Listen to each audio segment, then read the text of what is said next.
많이 외우는 말씀, 항상 기뻐하라, 쉬지 말고 기도하라, 범사에 감사하라.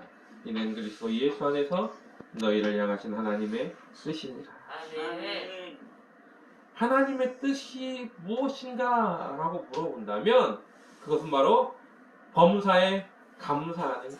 항상 기뻐하고 쉬지 말고 기도하고 범사에 감사하는 것입니다. 아멘. 오늘 데살로니가전서 5장 18절 말씀을 통해서 우리 범사에 감사하라라는 제목으로 은혜 받기를 원합니다. 아멘. 일본에 가면 다마고보로라는 과자가 있어요. 다마고보라는 그 과자가 있는데 뭐냐면 조그만 이 동그란 그 과자예요. 이제 계란하고 이렇게 버물러 갖고 한 그런 계란 과자 같은 느낌인데 이 과자가 의외로 많이 팔리거든요. 먹어보면 중국에서도 저희가 이제 살 때 중국에서 수입이 해가지고 먹어봤는데 의외로 맛있어요. 목이 막힐 것 같은데 목이 막히지는 않는 그런 과자입니다. 근데 여기 회장이 다케다라는 분입니다. 근데 이 다케다라는 이 회장님이 최고의 품질의 과자를 만들기 위해서 과자를 만들 때마다 감사합니다라는 소리를 내고 싶었어요. 근데 과자 속에다가 감사합니다라는 말을 넣고 싶었는데 이게 넣을 수 없잖아요. 과자가 감사합니다라는 말을 할 수도 없고요. 직원들한테 처음에는 시켰습니다. 감사합니다. 근데 직원들이 너무 힘들어하는 거예요. 만들면서 감사합니다를 계속 하라고 하니까. 그래서 녹음 테이프를 해가지고 24시간 감사합니다. 만들 때마다 계속 감사합니다 하면서 만들었대요. 그런데 신기한 건 이 다른 제품들, 똑같은 그 제품들, 다른 회사의 똑같은 모양으로 만든 제품들은 그만큼 향도 맛도 없는데 이 제품만 유독이 향도 맛도 특별하다는 거죠. 첨가제가 똑같이 들어갔는데 만드는 방법도 똑같은데도 불구하고 감사합니다를 계속 들려줬던 이 과자는 훨씬 더 맛있다라는 겁니다. 여러분, 왜 제가 이런 얘기를 드리느냐? 우리 입술에서 감사라는 말이 나올 때 우리 사람들은요 항상 그 마음속에서 우러나오는 그 감사가 있을 때 표정도 또한 마음가짐도 달라진다는 걸 잊지 마시기 바랍니다. 아멘. 박노해 시인의 감사라는 그런 시가 있습니다. 오늘도 아무 일도 없었다. 한감이라는 선물을 받았다. 오늘은 몸이 아파 누웠다. 몸에 반성하며 감사했다. 오늘은 좋은 일이 있었다. 힘든 시간들에게 감사했다. 오늘은 실패가 있었다. 그래도 나는 아직 죽지 않았다. 내일도 새로운 만남과 선물이 있으리라. 오늘 다시 준비하며 새롭게 감사할 뿐이다. 아멘. 여러분, 좋으면 좋은 대로, 싫으면 싫은 대로, 나쁘면 나쁜 대로 어떤 환경 속에서도 감사할 수 있는 그런 우리가 돼야 됩니다. 아멘. 믿음의 사람은 그런 감사의 도전이 있어야 되고 감사의 어떤 훈련이 되어 있어야 되는 겁니다. 아멘. 하나님께서도 오늘 우리에게 동일하게 명령하시죠. 뭐라고요? 범사에 감사하라. 아멘. 여러분, 범사에 감사하라. 여러분, 이것이 그리스도 예수 안에서 너희를 향하신 하나님의 뜻이라고 했습니다. 아멘. 하나님의 뜻이라는 건 하나님께서 우리에게 펼쳐주신 하나님의 놀라우신 어떤 방향이라는 겁니다. 그렇다면 그 범사에 감사해야 될 것이 하나님의 뜻이라고 했으니까 어떻게 그러면 범사에 감사할 수 있을까? 우리 날마다 곰곰이 생각해봐요. 어떻게 하면 날마다 범사라는 건 모든 일이잖아요. 모든 일에 어떻게 감사할 수 있을까? 사람이 짜증 안 내는 사람이 없고 사람인지라 화도 날 때도 있고 나에게 안 좋은 일이 닥칠 때마다 또 어려움이 있을 때마다 짜증도 날 것이고 불편할 것이고 불평도 할 수 있고 그런데 어떻게 모든 일에 감사가 될 수 있을까? 감사할 수 있는 모습으로 우리가 바꾸는 훈련이 필요한데 그럼 범사에 감사하기 위해서는 우리가 무엇이 필요할까? 우선 감사는요 어떻게 해야 되느냐? 고린도후서 9장 7절에 보니까 이런 말씀이 있습니다. 각각 그 마음에 정한 대로 할 것이요 인색함으로나 억지로 하지 말지니 하나님은 즐겨내는 자를 사랑하시느니라. 감사는요 어떻게 해야 되느냐? 여러분 먼저 감사는 억지로 인색함으로 감사하지 말아야 됩니다. 어거지로 누군가 억지로 시켜서 어릴 때 누군가가 이제 우리에게 용돈을 아버지 친구분이 오시거나 누가 오시면 이제 인사를 해요. 갖고 누가 용돈을 주죠. 그러면 감사합니다. 근데 그럴 때 말고 뭐 하나 줄 때마다 억지로 감사합니다라고 시킬 때가 있어요. 그러면요 별로 달갑지 않은데도 감사해야 될 때가 있죠. 내가 좋아하지 않는 음식을 누군가 줬다고 생각을 해보세요. 근데 준 것인데 내가 안 좋아하는 거야. 그러면 어때요? 받으면서도 감사합니다 라고 말은 하지만 어떻습니까? 표정은 별로 좋지 않죠. 감사합니다 라고 하는 그 표현이 어떤 어거지로 남들이 어떻게 시켜서 불편한 모습으로 하는 것이 아니라 감사는 즐거운 마음으로 하는 것이지. 그래야 된다는 겁니다. 특별히 누군가에게 내 감사의 표현을 할 때는 억지로나 인색함으로 하는 것이 아니다라는 겁니다.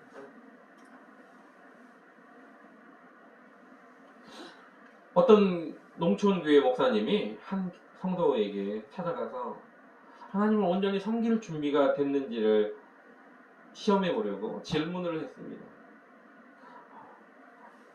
집사님, 만약 농장이 2개가 있으면 하나님께 하나를 바치겠습니까? 라고 물어봤어요. 그 농부 집사님은 이렇게 대답했습니다. 네, 그렇죠. 당연히 2개 생기면 하나 바쳐야죠. 그래서 또 물어봤습니다. 만약 1억 원이 생기면 5천만 원을 헌금하시겠습니까? 라고 물어봤습니다. 그러자 농부는 또 집사님이 이렇게 말합니다. 그런 많은 돈이 하나님의 은혜로 생기면 당연히 5천만 원 하나님께 드려야죠 라고 순순히 대답을 했습니다. 마지막으로 목사님이 물어봤습니다. 그럼 돼지가 2마리 있으면 1마리 바치겠습니까? 라고 물었어요. 그러자 이 집사님이 갑자기 화를 내면서 아니 목사님, 제가 돼지가 2마리밖에 없는데 그걸 어떻게 하셨습니까? 근데 그 중에 1마리를 바치라니요. 목사님 너무하지 않습니까? 하면서 반발했다고 합니다. 이 예화가 단순하게 헌금을 많이 하라고 독려하는 그런 모습처럼 보이십니까? 그렇게 독려해서 신자가 이 집사님이 아까워했다는 비유가 아닙니다. 여러분, 말로는 쉽게 믿음의 결단을 할 수 있습니다. 정작 실제로 행동을 하는 건 어렵다는 겁니다. 말로는 천냥빚도 갚지. 말로는 우리 집에 황금돼지가 있습니다. 말로는요, 내일 당장 에베레스트 산에 올라갈 수도 있죠.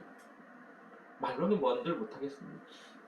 너네 지금 확실하게 잡히지 않는 재물이니까 농장도 드릴 수 있고 로또가 돼도 로또 당첨되면 내가 거기에 10분의 1 하나님께 헌금하는 건 당연하죠 라고 말할 수 있습니다. 그런데 현실 앞에 내가 가지고 있는 그 현실 앞에 어떠한 우리의 믿음이 요구되느냐라는 겁니다. 감사하다고 수십 번 말하고 수백 번 말할지라도 그 감사에 진정성이 없으면 아무 소용이 없다라는 겁니다. 돼지가 2마리가 있는데 그 중에 1마리를 드리라는 거 50%. 여러분 돼지 2마리 중에 1마리 50%. 이게 50%라 할지라도요. 어떻습니까? 아까 1억 원에 5천만 원을 선뜻 드린다고 했잖아요.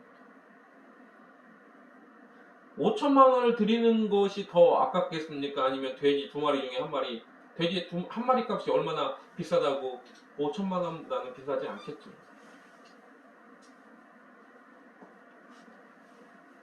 우리가 어떤 생활 속에서 살고 있는지를 단편적으로 말하는 겁니다. 교회를 다니고 감사를 한다고 하나님께 모든 걸 맡길 수 있다라고 말하면서도 실제로 우리의 삶 속에서 맞닥뜨리면 그것이 불가능한 모습으로 나오고 있지는 않습니다. 감사는요, 날마다 입으로만 하나님 이렇게 감사합니다, 이게 아니라는 겁니다. 내가 아낌없이 하나님 앞에 헌신할 수 있는, 내 것을 드릴 수 있는 그런 자세와 준비와 그리고 그것이 실천되는 모습이 필요하다라는 겁니다. 우리가 잘 알고 있는 오병이어의 기적이 있습니다. 한 아이가 도시락으로 싸온 물고기 2마리와 보리떡 5개가 있었죠. 이 아이는 그거가 안 아까웠겠습니까? 아까웠겠죠. 어린아이들 먹을 거 주면 뭐예요? 울다가도 끝이잖아요. 아이들은요, 세상 사람들처럼 어떤 계산하고 막 이런 게 없습니다. 그렇기 때문에 먹을 거 주는 걸 제일 좋아합니다. 돈 주는 것보다, 돈은 뭐예요? 아직 이제 어린 아이들은 돈 계산이나 이런 것보다는 나한테 풍요롭게 많은 것을 주는 사람들, 그런 걸 좋아해요. 이 아이가 도시락으로, 내가 점심으로 먹어야 되는 이 도시락인데 나 혼자 보리떡 5개하고 물고기 2마리면 나 혼자 충분히 먹을 수 있겠다라고 생각을 하면서 가져왔을 건데 달라고 하는 거예요. 달라고 하진 않았겠죠. 물론 그 아이가 드렸다라고 성경은 기록하고 있습니다. 이 아이에게 결단이 필요했던 겁니다. 그럼 이 아이가 왜 들었겠습니까? 그가 그 예수님의 그 설교를 듣고 말씀을 듣고 감동이 온 겁니다. 감동이 오니까 뭐예요? 이 작은 것이라도 드리고 싶었던 거죠. 마치 그 옛날 리빙스턴이 어릴 때 선교헌금을 하자고 교회에서 이야기를 하는데 드릴 게 없는 거예요. 그래서 리빙스턴 선교사가 어릴 때 헌금 바구니 안에 자기가 들어간 거예요. 깜짝 놀라서 사람들이 말합니다. 넌 뭐냐 이게, 뭔 행동이냐 이게 하면서 그를 나무랄 때 리빙스턴 선교사가 이렇게 말하는 거죠. 저는 어린아이라 드릴 게 아무것도 없어요. 선교 헌금을 드리고 싶은데 드릴 게 없어서 나중에 제가 선교사가 되겠습니다. 제 몸을 들여서 선교사가 되겠습니다. 나중에 리빙스턴 선교사는 아프리카에 빛이 되었고, 그는 아프리카에 무덤이 하나 있고, 그리고 그의 고향인 스코틀랜드에 무덤이 하나 있습니다. 2개가 있는 거예요, 무덤이. 왜 이런 얘기를 드립니까? 헌신이라는 건, 감사라는 건 표현하는 것이죠. 아깝지 않은 것이 아니었다는 겁니다. 그런데 그 물고기 2마리와 보리떡 5개가 어떤 역사를 이뤘습니까? 주님께서 축복하시니까 5,000명이 배불리 먹고도 12광주리가 남았다는 것을 우리는 발견하게 되는 겁니다. 아멘. 분명한 것은 예수님이 축사하시기 전에 어린아이 하나가 배불리 먹을 정도의 작은 양식밖에 되지 않았지만 주님의 손이 권능이 임하시니까 5,000명이 배불리 먹게 되었다라는 겁니다. 우리는 자꾸자꾸 생각합니다. 하나님 앞에 뭔가를 드리는 것이 때때로 아까울 때가 있어요. 그런데요, 그 작은 것을 드릴 때 아까워하는 마음이 아니라 그것을 드리면 우리 하나님은요 가만 놔두지 않으신다는 겁니다. 이것을 마치 만화 영화에 보면 저기 산 꼭대기에 눈을 조그만 이렇게 눈 주먹만한 눈을 불리면 이게 막 떼굴떼굴떼굴 굴러와가지고 밑에는 막 집채만큼 커지는 그런 만화들이 있어요. 그래갖고 집을 덮치고 막 그러는.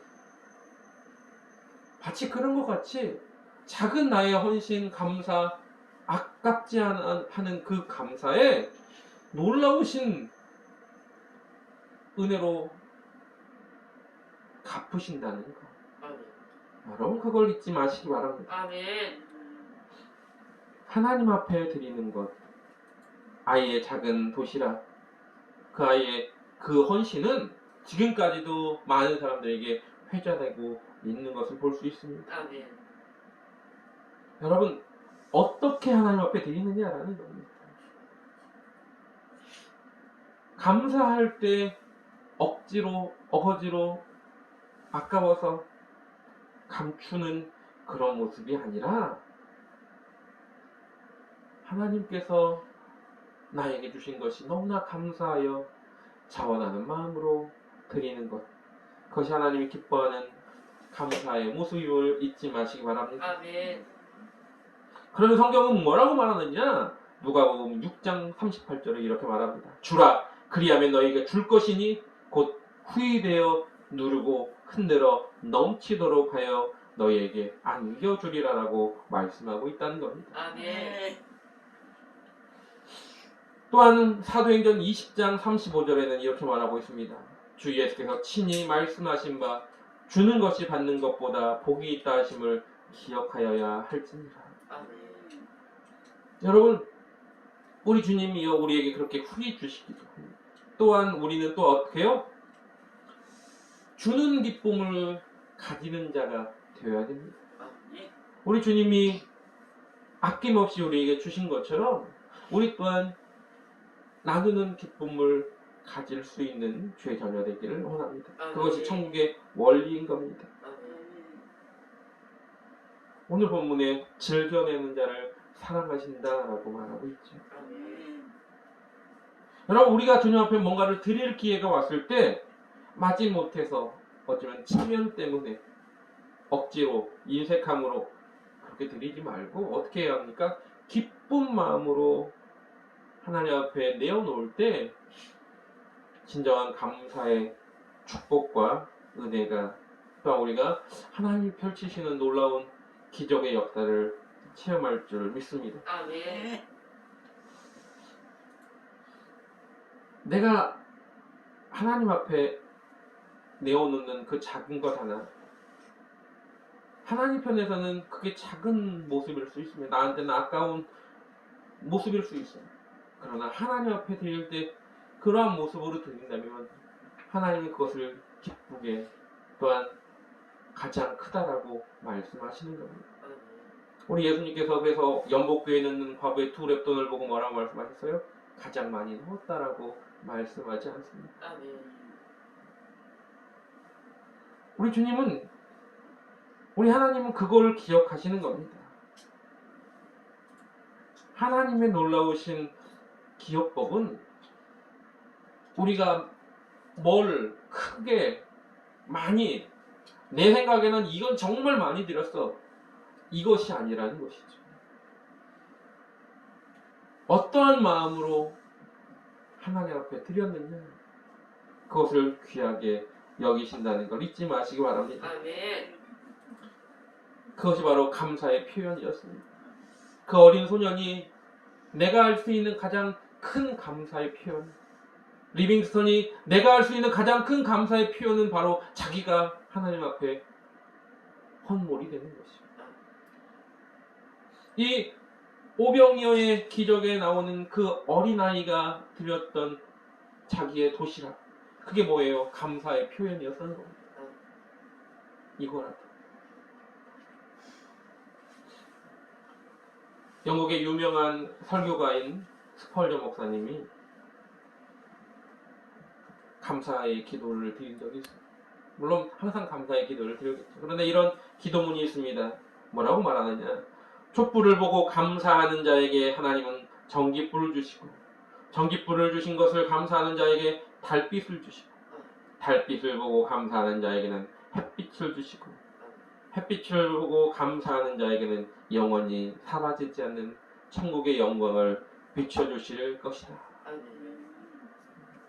여러분, 감사는요, 우리에게 작은 것부터 큰 것까지 우리에게 행복과 축복의 문을 열어주는 열쇠가 된다는 걸 잊지 마시기 바랍니다. 그런데 언제부턴가 우리 삶 속에서 감사가 사라지는 겁니다. 왜 감사가 사라졌을까요? 욕심이, 탐욕이, 또한 하나님과 멀어지려고 하는 인간의 죄 때문에 감사하지 못하는 겁니다. 만족하지 못하는 거예요. 우리 찬양이 있죠.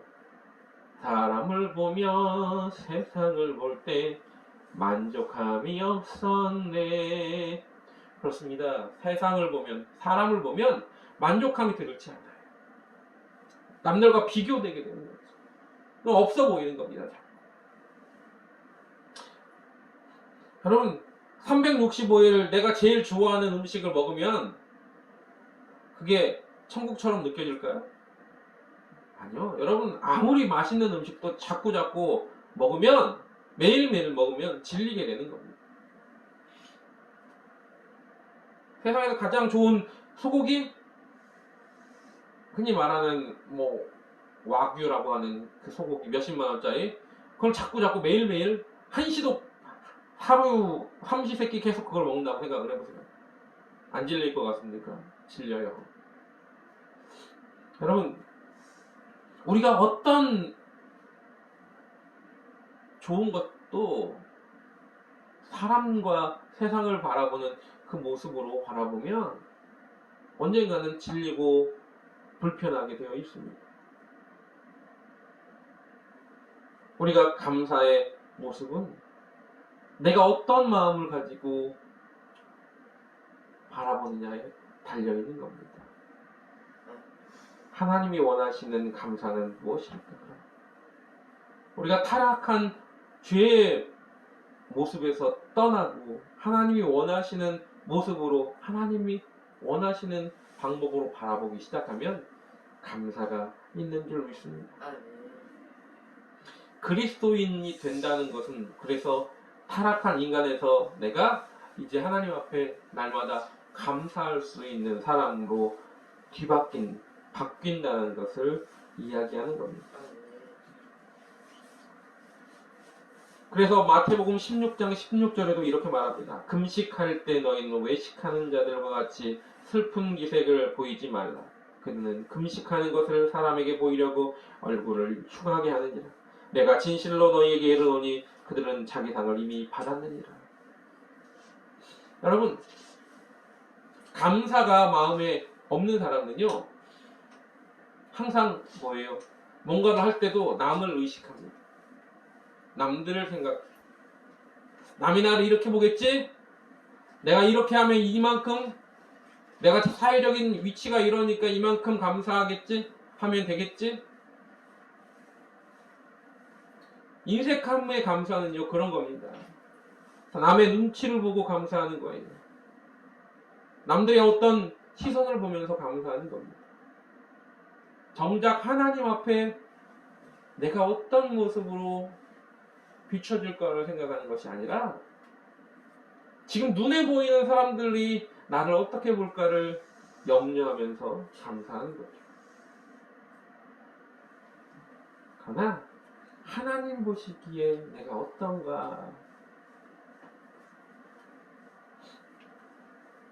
하나님 보시기에 나의 감사는 어떤 모습인가. 예수님께서 이 과부가 이 많은 사람들보다 가장 많이 넣었다. 세상 사람들의 기준은요, 그 과부의 두 렙도는요, 지극히 작은 거예요. 하지만 하나님의 관점에서는 그 여인이 가진 것의 모두를 드렸기에 감사함으로 자원하여서 아낌없이 드렸기에 가장 많이 넣었다는 겁니다. 주여 아멘. 사도행전 4장 37절에 보면 바나바가 자기의 밭을 팔아서 사도들 앞에 내어놓습니다. 그러자 많은 칭찬을 받아요. 이 모습을 아나니아와 삽비라 부부가 봅니다. 그리고 뭐라고 생각하느냐? 아, 저렇게 칭찬받는구나. 자기 것을 팔아서 드리면 우리도 한번 해보자 하고 자기 소유를 팔죠. 자기 소유의 밭을 팔았습니다. 여러분, 하나님 앞에 뭔가를 드리기 위해서 내 것을 판다는 거 쉬운 일은 아닙니다. 아나니아 삽비라가 어떤 사람들은 이렇게 말합니다. 저 저주받은 사람들, 저 믿음이 없는 사람들. 여러분, 아나니아 삽비라도 믿음이 좋았던 사람이라고 볼 수 있는 거예요. 팔 수 있었던 정도면 이것도 쉽지 않거든요. 그런데 여러분, 사람이 마지막까지 못 놓는 게 있거든요. 이게 뭐냐면 물질력이에요. 믿음을 가진 사람들도 마지막까지 가장 많이 시달리는 게 뭐예요? 물질에 대한 어떤 욕심이죠. 그래서 물질욕 때문에 허무하게 넘어지는 일들이 참 많습니다. 이게 성도들만의 이야기가 아니죠. 목회자들 가운데서도 물질 때문에 넘어지는 이들이 얼마나 많은지 모릅니다. 그리고 그 목회자들을 욕하는 많은 안 믿는 성도들, 그들이 교회를 놓고 욕하는 것 중에 가장 큰 이유가 뭐예요? 물질에 대한 어떤 욕심 때문에 그렇죠. 여러분, 굉장히 무서운 겁니다. 그 물질욕을 버리는 것. 오늘 보면 이 아나니아와 삽비라 부부도요, 자기 소유를 파는 데까지는 했습니다. 대단한 거죠. 여러분, 근데 그 소유를 판 다음에 문제가 뭐예요? 하나님 앞에 내어놓겠다는 그 마음가짐 처음과 달랐다는 겁니다. 처음에 마음가짐은 뭐였습니까? 우리도 바나바처럼 우리가 가진 모든 것을 내어놓자라는 마음으로 팔았죠. 그런데 과정 속에서 실수가 일어났죠. 사도행전 5장 2절에 보면 이렇게 말합니다. 그 값에서 얼마를 감춤해 그 아내도 알다가 얼마만 가져다가 사도들 발 앞에 두니라고 말합니다. 그들은요, 땅 판값에 뭐예요? 일부를 감추어뒀다라는 겁니다. 구약에도 그러한 사건들이 있습니다. 그 중에 하나가 뭐냐면 바로 아간의 사건입니다. 여리고성을 정복한 다음에 아간이 뭐예요? 좋은 물건들을 숨겨놓습니다. 신할산 아름다운 외투 한 벌, 은 200세겔, 50세겔 중에 금덩이 하나를 이렇게 감추어 놓죠. 그들이 감추어뒀다는 겁니다. 근데 이 감추었다는 게 뭐냐? 이 아나니와 삽비라를 감추었다는 이 감추었다는 말씀을 원어로 보니까 뭐라고 써있냐면 자기 몫을 떼어놓았다. 자기 거는 따로 챙겨놨다는 거예요. 자기 거. 하나님 앞에 바치겠다. 모든 걸 바치겠다라고 해놓고 자기 것을 따로 빼놨다라는 거예요. 무슨 말이냐면 내 목 먼저 챙기고 나서 뭔가를 했다라는 거죠. 하나님 앞에 드리고 약속했던 모습은 원래 전부였다는 거죠.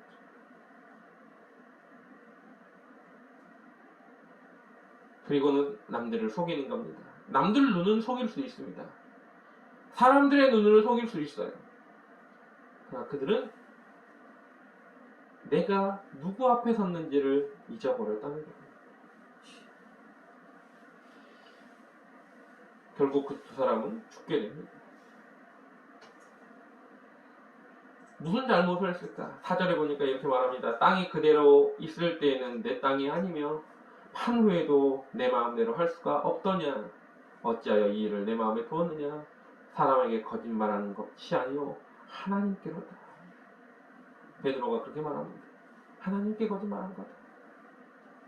여러분, 사람들의 눈을 속일 수 있습니다. 그러나 하나님의 눈을 속일 수 없다는 겁니다. 이게 그게 문제라는 겁니다.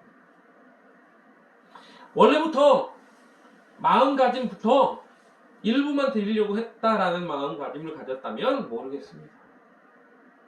그러나 그게 아니었다는 겁니다. 여러분, 땅이 그대로 땅에 있을 때나 판 다음에나 다 소유권이 내 거라고 착각을 하는 거죠.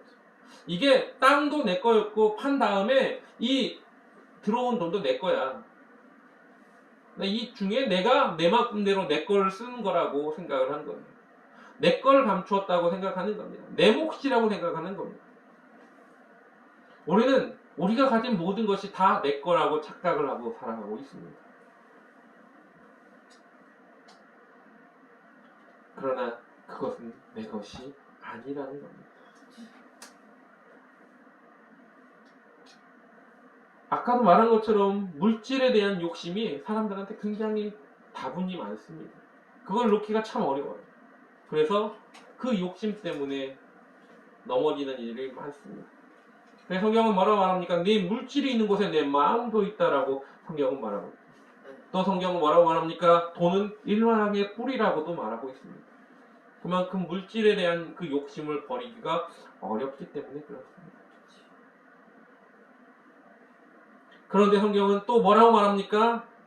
이스라엘아 들으라, 우리 하나님은 여호와는 오직 하나인 하나님이시니 너는 마음을 다하고 목숨을 다하고 힘을 다하여 내 하나님 여호와를 사랑하라 라고 말합니다.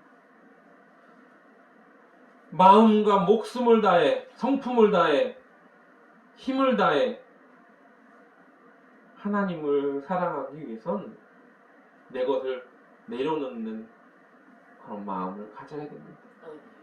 그 물질까지도, 그 물질이 누구 것인지를 우리가 분명히 할 필요가 있다는 겁니다. 그 물질이 내 거라고 생각하니까 내 마음대로 못하는 거예요. 아까운 겁니다. 그러나 그것은 내 것이 아니었다는 겁니다. 어떤 분들은 착각을 합니다. 그 물질을 드릴 때 그 물질이 교회에 내가 내는 거야 라고 생각하는 거예요. 이 물질을 드리면 목사가 지 맘대로 어떻게 사용할 것이라고 착각하는 겁니다. 그렇기 때문에 억지로나 인색함이 되는 거예요. 아까워지는 겁니다. 내가 하나님 앞에 온전하게 드리는 물질이 되었다면 아깝지 않겠죠. 이것이 하나님의 것이라고 생각한다. 여러분, 여러분이 가진 모든 것이 하나님의 것임을 잊지 마시기 바랍니다. 여러분이 드려진 모든 그 물질은 주님의 영광을 위한 도구로 쓰여질 귀중한 물질인 것입니다. 또한 여러분이 하는 봉사는 하나님의 영광을 위해서 쓰여질 귀중한 도구입니다. 여러분이 드려지는 모든 헌신은 그러한 하나님의 영광을 위해 쓰여질 것임을 잊지 마시기 바랍니다. 그렇기 때문에 억지로나 인색함이 아니라 감사함으로 드려지는 귀한 예물이 되기를 원합니다. 하나님은요, 그 모든 것 하나하나, 우리들이 드려지는 모든 것 하나하나가 내 작은 거 하나하나 드려지는 것까지도 귀하게 받으시는 겁니다. 그런데 그것이 억지로나 인색함으로가 아니라 자원하는 마음으로, 기뻐하는 마음으로, 즐거운 마음으로 드려지는 그것을 하나님은 받으신다는 것 다시 한번 잊지 마시기 바랍니다. 봉사에 감사할 수 있는 자가 어떤 사람이냐고요? 억지로나 인색함으로 감사하는 자가 아니라 자원함으로, 기뻐하는 모습으로 감사하는 자가 언제나 감사할 수 있습니다. 오늘 저와 여러분은 어떠한 감사를 드리고 있습니까? 아까워하는 마음으로 감사하나요? 내 목숨을 살려주는 사람한테 억지로 감사하지는 않죠. 내 생명을 구해준 사람한테 어색하게 왜 구해줬어요? 하는 마음을 가지고 감사하진 않지 않습니까? 그 순간에는 정말로 뭐예요? 정말 표현을 다 못할 정도의 감사를 하지 않습니까? 하나님께서 우리를 구원하셨던 그 귀한 역사를 제대로 우리가 인식하고 있다면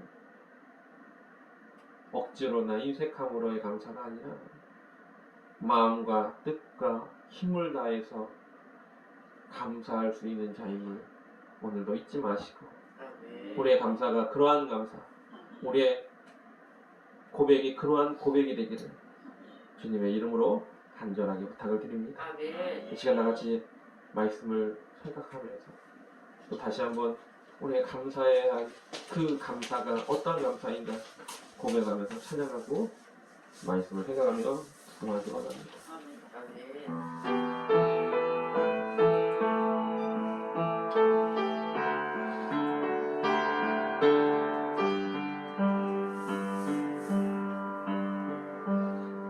감사해